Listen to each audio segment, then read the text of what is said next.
Scientists at Yale are zeroing in on what triggers allergic food reactions.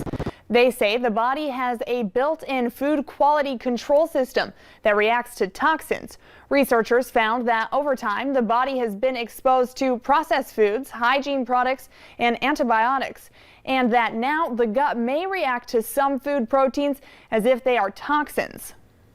Vaping young adults may threaten the decline in cigarette use. That's according to a new study in the journal Pediatrics, which found people who tried e-cigarettes before the age of 18 were 3 times more likely to take up daily cigarette smoking as an adult.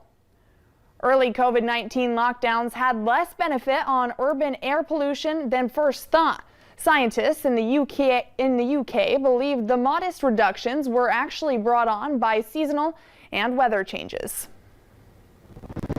And the fight is on tonight to help those facing eviction and rent gouging in Minnesota following a tough year amid the pandemic. WCCO's David Schuman explains.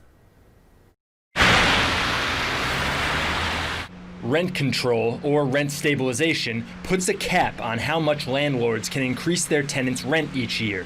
3 Minneapolis council members, President Lisa Bender, Cam Gordon, and Jeremiah Ellison, want to bring the policy to the city.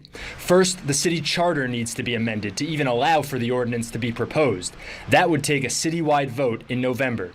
Gordon sees rent control as a way to protect vulnerable populations. Bender says rent control is a tool to prevent eviction and stop unlimited price gouging by landlords. Make sure it's fully explained before they pass anything. Frank Ricci lobbies on behalf of landlords in New York City, the largest of the 182 U.S. cities where rent control exists. He says the policy helps renters short term, but there are costs too. In the long term, what it means is that there's limited amount of income on a building, so you don't get the kind of upgrades and upkeep on buildings that you would normally expect. He also says people don't move as often, making housing harder to get.